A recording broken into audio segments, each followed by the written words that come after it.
마태복음 22장을 강독을 합니다. 마태복음 22장 이후로 이제 계속 넘어가면서 예수님의 고난주간이 이미 시작됐죠. 그러면은 이 메시지도 이제 말세에 사는 성도들의 삶이라든지 마지막에 안 믿는 자들에 대한 심판이라든지 이런 것이 더 노골적으로 표현이 됩니다. 먼저 여기에 기록된 것은 천국 혼인잔치, 그 다음에 가이사야한테 세금을 바쳐야 되느냐, 돼야 되느냐, 말해야 되느냐 하는 문제가 있고요. 그 다음에 부활한 뒤에 어떻게 부부를 중심으로 한 가정생활이 계속 영위되는가 하는 무식한 사두개인들의 질문이 있습니다. 처음에 혼인잔치 비유를 한번 봅니다. 예수님께서 다시 비유로 대답하여 이르시되 천국은 마치 자기 아들을 위하여 혼인잔치를 베푼 어떤 임금과 같으니, 조금 이 번역이 매끄럽지 않습니다. 한마디로 얘기하면 천국은 임금과 같다 그랬는데 그게 아니죠. 천국은 혼인잔치와 같은 것이고 임금은 하나님과 같은 거죠. 그러니까 이것을 우리가 그냥 벌로 넘어가는데 이렇게 자세하게 강해 통독을 하다 보면 이런 게 이제 딱 걸리는 거예요. 그래서 이것은 천국은 마치 임금이 베푼 혼인잔치와 같으니 이렇게 번역이 돼야 되지요. 그래서 천국은 이 비유를 우리가 쭉 공부한 뒤에 보면은 계속 혼인잔치가 벌려지고 있는 겁니다. 그래가지고 혼인잔치 하고 있는 가운데에서 어떤 사람은 받아들이고 천국으로 오고 어떤 사람은 무적행으로 가든지 이렇게 하고 해서 이 혼인잔치라는 것이 원어에 복수로 되어 있습니다. 그래서 계속되는 거예요. 그래서 유대인들은 혼인잔치를 하루에 끝내지 않습니다. 성경에도 7일간 계속된다 이런 구절이 많이 있고, 그 다음에 야곱이 라헬과 레아 가운데에서 혼인할 때 보면 7일을 채우지 않습니까? 그 라헬을 취할 때. 그래서 잔치가 계속되는 겁니다. 이게 마치 무엇과 똑같냐면 천국에서는 계속 그 혼인잔치에 오는 사람들을 환영하는 환영식이 열리고 있고 그 혼인잔치의 주제는 하나님이십니다. 그렇게 하야 이것을 이해할 수 있습니다. 이 비유를. 그러니까 이 비유가 마지막 때 단회적인 사건을 얘기한 게 아니고 계속 지상과 천국이 병존하면서 지상에서 천국으로 입성하는 사람 또는 입성하지 못하고 바깥 어두운 데로 쫓겨가는 사람을 있다는 것을 알아야 이 혼인잔치가 이해가 갑니다. 그 종들을 보내어 그 청한 사람들을 혼인잔치에 오라 했더니 오기를 싫어하거늘, 종들이라고 했기 때문에 이건 하나님의 말씀을 가졌던 모세를 비롯한 그 쭉 계속 그 선지자들을 얘기하겠죠. 이렇게 살면 안 된다. 하나님이 계신다면서 계속 구약의 유대인들에게 특히 1000년 동안 초청장을 보냈는데 그들이 오기를 싫어하는 거예요. 구약에 보면 오기를 싫어하잖아요. 자꾸 우상한테 가고 다시 다른 정도를 보내어 이르되 청한 사람들에게 이르기를 오라. 내가 오찬을 준비하되 나의 소와 살찐 짐승을 잡고 모든 것을 갖추었으니 혼인잔치에 오소서 하라 하였더니 그들이 돌아보지도 않고 한 사람은 자기 밭으로 한 사람은 자기 사업하러 가고 그 남은 자들은 종들을 잡아 모욕하고 죽이니, 그랬잖아요. 계속 임금이 노하여 군대를 보내어 그 살인한 자들을 진멸하고 그 동네를 불사르고, 그러니까 이런 사건이 반복적으로 일어났기 때문에 종들이 죽을 때마다 아람 군대를 보내고 아시리아 군대를 보내고 나중에는 바벨론 군대를 보내가지고 진멸을 했는데 또 말을 안 들으니까 앞으로 이제 AD 이것이 기록될 때로부터 AD 70년에 마지막으로 유대인에게 진멸하는 그런 기회가 또 있습니다. 그래서 그 동네를 불사르고, 이 동네는 그럼 예루살렘이죠. 지금 이것이 구약을 얘기하고 있으니까요.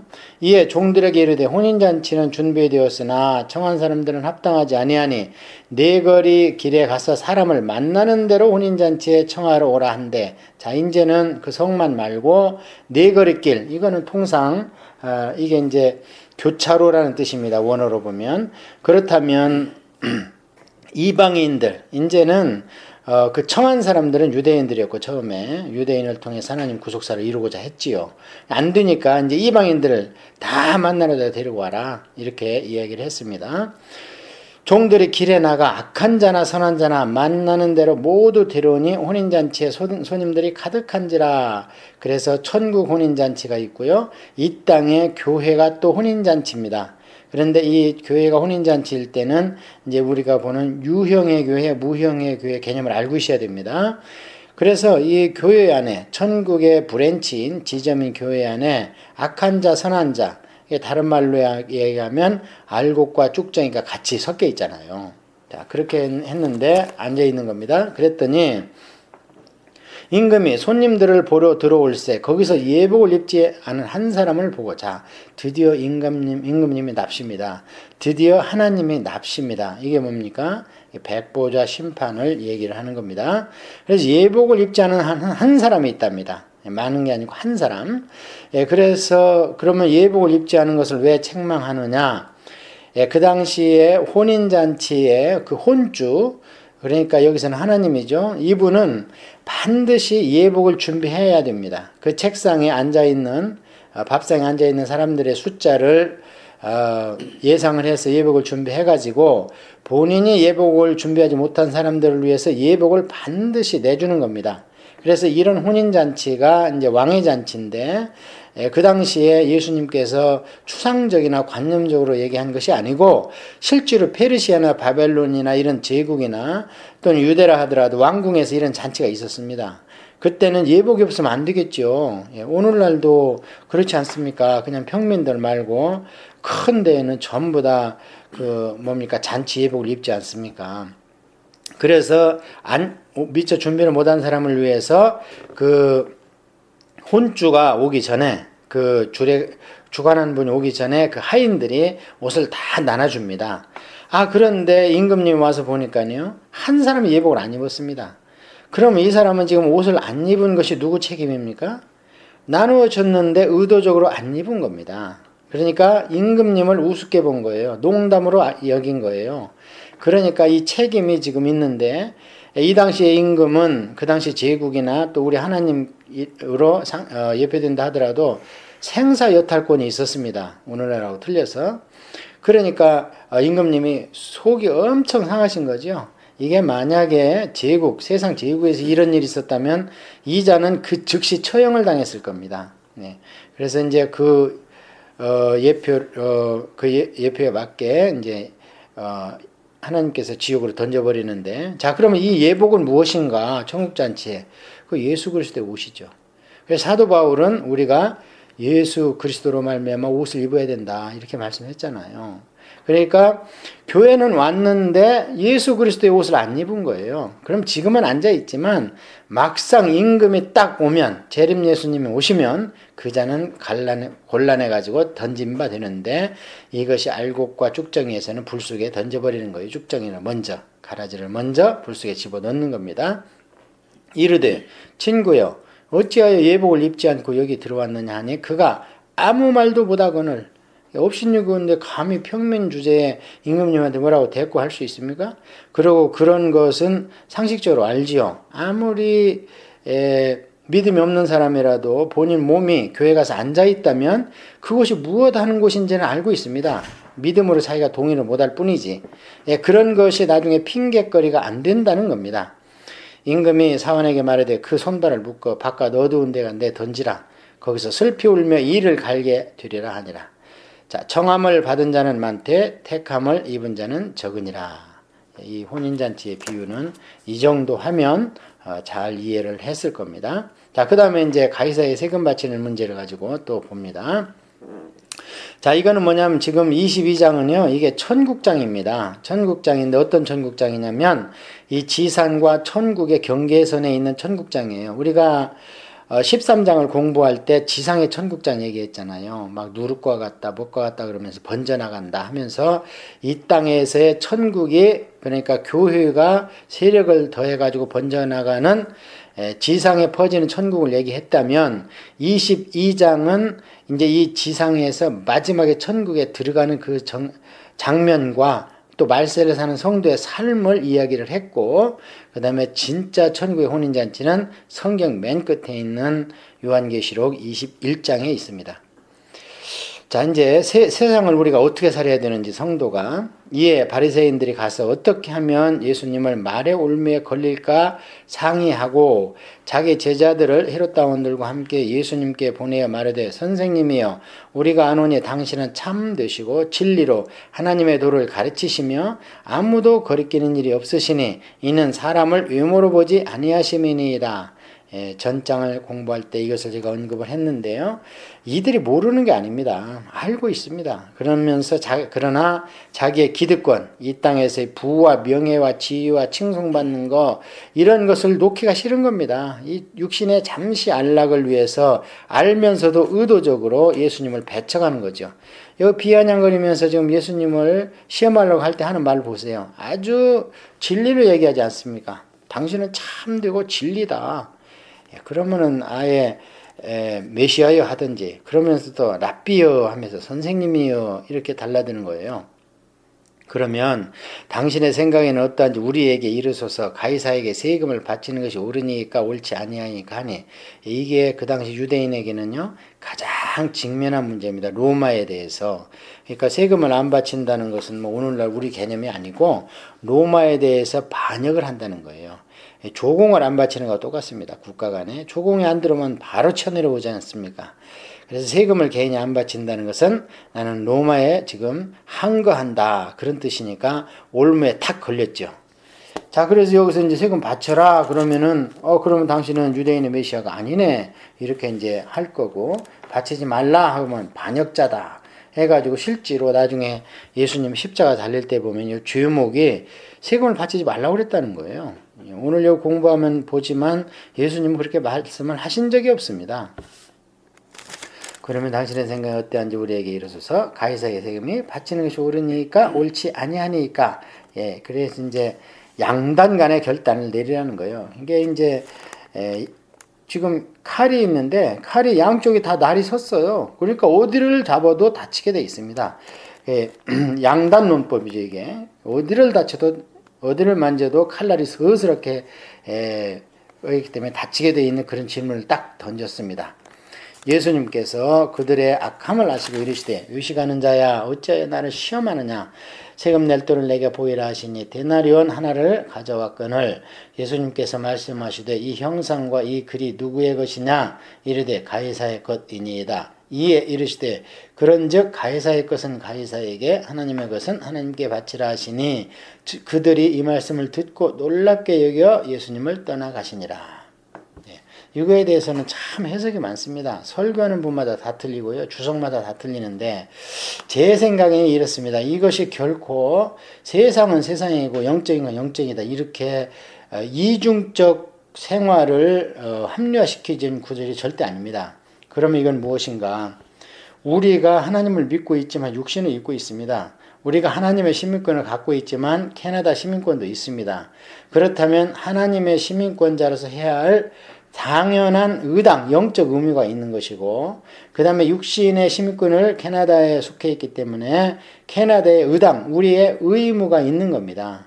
그래서 이건 그렇게 어려운 구절이 아닙니다. 그러니까 무슨 돈을 바치냐 마냐 이런 게 아니고 삶의 그 기저에, 삶의 토대에 우리가 육신을 갖고 있는 성경에 위배되지 않는 범위 내에서 그 육신의 그런 시민권 자로서의 의무를 다하고 동시에 우리는 또 영적 시민권이 있기 때문에 하나님께 대한 의무도 다해야 된다. 그러니까 제가 늘 얘기하지만 예수 믿는 사람은요 세상 사람보다 이 땅 사는 게 쉽지 않습니다. 세상 사람들이 안 하는 것까지 우리는 해야 되기 때문에 그렇습니다. 그래서 이것은 결코 어떤 돈의 문제를 얘기한 것도 아니고 성도가 육신을 입고 있는 한 어떻게 건강한 시민권자로 살아야 되는가 했을 때 두 가지의 시민권자의 의무를 의당 다 행해야 된다 이렇게 했는데 이것을 뭐 이들이 알아들을 리가 없죠. 자 이렇게 해서 성도의 이제 예수님 십자가 사건 이후에 교회에 속한 성도가 마지막 때까지 어떻게 살아야 되는가를 함축적으로 이 말씀을 하셨고 이제 나중에 사도들을 통해서 또 여러 가지 말씀을 하십니다. 뭐 권세는 하나님이 주셨다 하고 그다음에 국세와 관세를 마땅히 바쳐야 될 거 아니냐 이렇게 하면서 또 성도의 삶을 나중에 서신서에서 이야기를 합니다. 다음에는 사두개인들입니다. 부활이 없다 하는 사두개인들이 그날 예수님께 와서 물어 이르되, 자, 사두개인은 누구냐? 사두개인은 이 땅의 출세지상주의 기독교인입니다. 그래서 이들은 모세 오경만 믿기 때문에 모세 오경을 자세히 안 보면요, 내세에 대한 어떤 그런 개념을 거기서 취득할 수가 없고, 더군다나 사두개인들은 사내들인 공의와 권력을 잡고 있기 때문에 이들 눈에는 모세오경의 그런 감추인 영적인 교훈들이 더 안 보이겠죠. 예, 그러니까 거 봐라, 확실하게 기록이 안 돼 있다. 그렇기 때문에 이 땅에서의 지상 낙원이다. 예, 오늘날 마치 죽음을 두려워해서 생긴 여호와의 증인의 교리와 비슷합니다. 여호와의 증인의 교리를 맡는 사람도 참 그렇게 죽기를 두려워했거든요.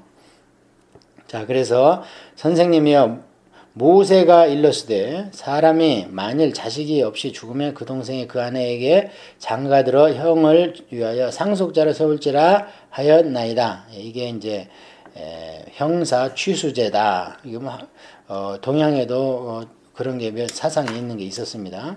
우리 중에 칠형제가 있었는데 마디가 장가 들었다가 죽어 상속자가 없으므로 그 아내를 그 동생에게 물려주고 그 둘째와 셋째로 일곱째까지 그렇게 하다가 최후에 그 여자도 죽었나이다. 이런 예가 있겠습니까? 어쩌면 칠형제가 이렇게 참 못됐어요, 아주. 그러니까 이것도 양도논법으로 그냥 꼼짝 못하게 아주 그냥 과장해가지고 지금 예수님의 코너로 몰아넣으려고. 그런즉 그들이 다 그를 취했으니 부활 때에 7 중에 누구의 아내가 되리까? 29절이 아주 중요합니다. 예수님께서 대답하여 이르시되 너희가 성경도 하나님의 능력도 알지 못하는 거로 오해하였도다. 줄쳐야 됩니다. 성경을 어설프게 읽으면 오해하게 됩니다. 그래서 오해를 하면 거기에서 이단 교리가 나옵니다. 우리는 성경을 잘 이해해야 됩니다. 성령님 안에서. 자, 오해를 하니까 이 사두개인들이 세상과 야합을 한 거예요. 자, 30절은 이게 이제 우리가 내세와 천사들을 이해하는 천사론에서 중요한 구절 중에 하나인데요. 부활 때에는 장가도 아니 가고 시접도 아니 가고 하늘에 있는 천사들과 같으니라. 그러니까 우리가 천국에 들어가면요, 여자 남자 없습니다. 어떻게 그렇게 모습을 변해요? 우리 잘 몰라요. 없습니다. 분명히 없다 그러잖아요. 그리고 천사와 같다. 그러니까 천사가 시집장가 안 가고 여성 남성이 없다는 거 아닙니까? 그래서 이게 우리가 천사들은 번식도 안 한다는 것까지 갈 수 있는 것이고, 그래서 천사의 숫자는 자기들이 자생 번식을 안 하기 때문에 하나님께서 그 완전한 수를 만드셨다. 모자라면 더 만드시겠지만, 그래서 하나님께서 그때그때 필요한 대로 천사들은 하나님께서 창조하신다. 자, 그래서 이게 우리가 천국을 이해하는데 가장 큰 도움이 됩니다. 그래서 이 구절 때문에 제가 이 땅에서 우리가 가장 밀접한 가정 아닙니까? 부부간의 관계나 또는 부자나 이 딸아들 자녀와의 관계, 이런 것들이 도대체 어떻게 천국에 가서 완성될 것인지. 그래서 천국은 한 패밀리다, 예수님이 그렇게 말씀을 하셨는데요. 그런 건 참 신비입니다. 죽은 자의 부활을 논할지니 하나님이 너희에게 말씀하신 바 나는 아브라함의 하나님이요 이삭의 하나님이요 야곱의 하나님이라 하신 것을 읽어보지 못하였느냐. 하나님은 죽은 자의 하나님이 아니요 살아있는 자의 하나님이시라 하시니 무리가 듣고 그의 가르침에 놀라더라. 놀랄 수밖에 없지요. 이게 출애굽기 3장 6절 떨기나무 사건 아닙니까? 근데 그때요, 우리가 그냥 한글 번역이라 그냥 지나왔는데, 사실은 나는 아브라함의 하나님이요 했을 때 나는 에고 에임이 이제 헬라어는 그게 현재형이 쓰여 있다는 겁니다. 나는 아브라함의 하나님이었다, 이삭의 하나님이었다가 아니고 나는 아브라함의 하나님이다. 그리고 이삭의 하나님이다. 그리고 성경 다른 건데 하나님은 죽은 자의 하나님이요 산 자의 하나님이다. 이렇게 이제 있기 때문에, 그렇다면 아브라함과 이삭과 야곱은 하나님 앞에서 지금 살아 있다는 겁니다. 그래서 이런 구절하고 예수님께서 죽은 자를 자꾸 잠들었다 그러잖아요. 그걸 그 사람들이나 안 믿는 사람이 이해를 못하고 죽었는데 왜 잔다고 하냐? 그럼 깨우면 되겠네? 그러니까 내가 너희들에게 오해가 없게 해서 밝히 말하노니 니들 생각으로는 죽었지 나사로가. 그런데 하나님 앞에서는 잔다 지금. 그래서 하나님 앞에서는요 죽음이라는 게 없습니다. 존재 자체가 육신을 입고 있느냐 아니면 육신을 벗었느냐 이 차이밖에 없지 하나님 앞에서는 항상 현재형으로 있다. 세상에 출애굽기를 이렇게 풀으신 거는 예수님이 안 풀어줬으면요 이 구절이 전혀 안 열렸을 겁니다. 그래 34절입니다. 그 다음에 이제 구약 성경을 함축성 있게 한마디로 하면 어떻게 되겠는가 하고 마지막 때 이제 율법을 간략하게 가장 요약해서 말씀을 하십니다. 예수님께서 사두개인들을 대답할 수 없게 하셨다함을 듣고 바리새인들이 듣고 모였는데 이거 보면은 사두개인과 바리새인들이 얼마나 앙숙 관계에 있는가 마치 고양이와 개처럼 앙숙이었습니다. 그래서 이제 사두개인의 코를 납작하게 하니까 와가지고 이제 막 예수님한테 또 몰려드는 거예요. 그러면서 이제 또 그 중에 하나가 예수님 앞에 질문을 하는데 참 예수님을 이것도 어떻게 보면 시험하는 거죠. 그 중에 한 율법사 예수님을 시험하여 묻되 그래 이제 시험 문제를 냅니다. 말하자면 그 박사한테 예수님은 율법을 다 만드신 분인데 감히 시험 문제를 냅니다. 선생님 율법 중에서 어느 계명이 크니까 자기는 안다는 거지요. 당신이 알겠나 뭐 이렇게 예수님께서 이르시되 내 마음을 다하고 목숨을 다하고 뜻을 다하여 주 너희 하나님을 사랑하라 하셨으니 이게 쉐마 이스라엘입니다. 이스라엘아 들으라. 이것이 크고 첫째 되는 계명이요. 그러니까 하나님 사랑이죠. 둘째도 그와 같으니 내 이웃을 내 자신과 같이 사랑하라 하셨으니 계명을 제1계명 하나님 사랑하라. 제2계명 사람 내 이웃을 사랑하라. 이 두 계명이 온 율법과 선지자의 강령이라. 온 율법과 선지자 그러면 이게 뭡니까? 이제 우리가 이렇게 물어보면 탁 튀어나와야 돼요. 우리 에스라 성경원의 강해 통독을 들으시는 분은 이게 구약 성경입니다. 율법은 모세오경, 선지자는 레비임 그래가지고 나머지 성경들 그다음에 시편 이 성문서 5권은 케투임 이래서 성경이 3가지로 분리됐다고 여러 번 상식적인 선에서 말씀을 드렸잖아요. 그러니까 구약 성경을 딱 한마디로 하면 하나님을 죽도록 사랑하고 이웃을 네 몸과 같이 사랑하라 이거라는 거예요. 자 이제 여기까지 해서 우리 성도가 신약시대에 어떻게 살아야 되는가 구약의 율법에 얽매이지 말고 율법보다 한 단계 승화되고 높아진 하나님을 죽도록 사랑하고 내 이웃은 내 몸을 사랑하는 것처럼 사랑하라 이렇게 해서 신약성경이 으로 딱 2마디로 구약을 압축을 하면서 신약의 교훈을 줬죠. 자 41절에 보면은요 바리새인들이 모였을 때 예수님께서 그들에게 물으시되 이제 예수님 거꾸로 묻습니다. 이제 얼마 안 남았습니다. 예수님이 이 땅에. 그러니까 바리새인이고 누구고 이제 줘야 될 확실한 진리를 막 선포하니까 여기서는 이제 예수님이 먼저 묻습니다. 이게 알려줘야 되는데 누가 안 물어보는 거예요, 자꾸. 그러니까 예수님이 묻습니다. 너희는 그리스도에 대해 어떻게 생각하느냐? 누구의 자손이냐? 대답하되 다윗의 자손이니이다. 지금까지 다윗의 자손이여 하면서 믿음을 고백해서 많은 사람이 치료를 받았지요. 그래서 사람들이나 이제 제자들도 그렇지 다윗의 자손이 이렇게 생각을 하는데 그들의 생각을 완전히 뒤집는 진리를 말씀하십니다. 이르시되 그러면 다윗이 성령에 감동되어 어찌 그리스도를 주라 칭하여 말하되 그거 줄치세요. 그러니까 시편이나 모든 성문서 아가서 욥기 이런 게 전부 성령의 감동으로 써 있다는 겁니다. 다윗이 자기 생각을 쓴 게 아니에요. 성령의 감동을 줬기 때문에 쓰여졌다는 그래서 성경에 들어왔다는 거예요.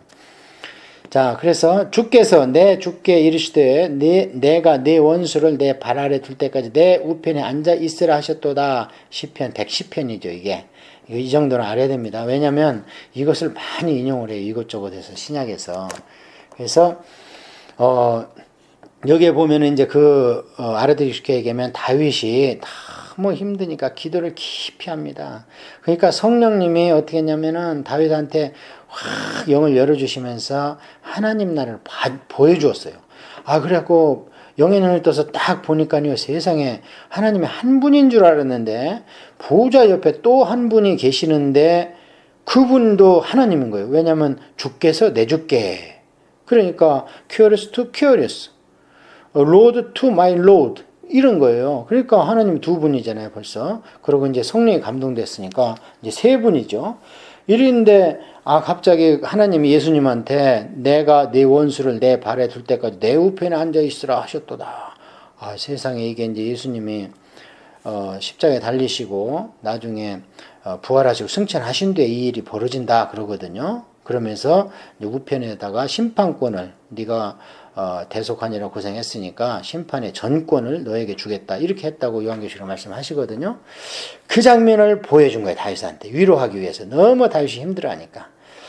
자, 이제 그거는 거기 시편에 썼을 때의 이야기고, 자, 이것이 신약에 와서 이제 예수님이 뭐라고 이것을 이용하시냐면, 그러므로 다윗이 그리스도를 주라 칭하였으니 어찌 그의 자손이 되겠느냐 하시니, 지금 다윗이 하나님 우편에 있는 예수 그리스도를 봤는데, 그렇다면 다윗보다 먼저 있든지 동시대 아닙니까? 최소한. 그런데 어떻게 그 자손이 그 뒤에 다윗이 난자가 되겠냐 이 말이에요. 그러니까 뭐예요? 다윗보다 훨씬 먼저 있지 않느냐. 그런데 어떻게 다윗의 자손이겠느냐. 그러니까 육신으로는 다윗의 자손이지만 그건 잠시 빌려 입은 것이고 예수님의 본래의 모습은 훨씬 전에, 그래서 뭐 요한계시록 같은 데는 태초에 이렇게 나오잖아요. 자, 자손이 되겠냐. 한마디도 능히 대답하는 자가 없고 그날부터 감히 그에게 묻는 자도 없더라. 여기서 이 바리새인들의 성경 지식을 우리가 알 수 있는데요. 그냥 그런 건 뛰어넘어간 겁니다. 시편 그런 것이 있으면 고민하고 실험해야 되잖아요. 아니 어떻게 다윗이 내가 내 주께 있다는 걸 봤다는 말이냐 하면서 실험을 해야지 풀리는데 그런 건 안 풀리니까 뛰어넘어가 버린 거예요. 그래서 오늘도 마찬가지입니다. 오늘날도 자기가 자신이 없으면요 목사님들이 뛰어넘어갑니다. 그런 구절들은 그냥. 그렇게 해도 성경은 32,000절이기 때문에 충분히 평생 설교하고 남습니다. 자기 입맛에 맞는 구절을 갖다 설교를 한다 해도. 그런데도 불구하고 3, 4년 지나다 보면 한 것 또 하고 하는 목사님도 많이 있습니다. 우리 성경은요 32,000절이에요. 이게 1700페이지입니다. 그래서 성경을 한 자도 빼지 않고 이렇게 읽어 넘어가다 그러면요 탁탁 걸리는 부분이 많이 있습니다. 그런 것이 우리의 양식이 되는 거죠. 그래서 22장은 예수님 십자가 사건에서 이제 그 사이에 우리가 어떤 삶을 살아야 되는지 하는 부분을 나타냈고요. 이제 이것은 그래도 구원받는 자입니다. 그런데 이제 23절 보면 23장의 다음에 보면은요. 23장은 이제 저주받는 자들입니다. 그래서 화 있을 진자가 계속 나오는 겁니다. 그래서 22장과 23장은 우리가 동시에 들어봐야 구원받는 자, 그 다음에 구원받은 자가 말세를 어떻게 살아야 되는가 나오고 그런 가운데에서 구원받지 못하는 화 있는 의식하는 자, 이게 이사야에서 엄청 나오지 않습니까? 이사야서 5장에. 그래서 이사야도 그때 이스라엘 백성이 망할 때 화 있을진저 했는데 그것이 신약 성경에도 구원받지 못하는 데에게 그대로 적용이 됩니다.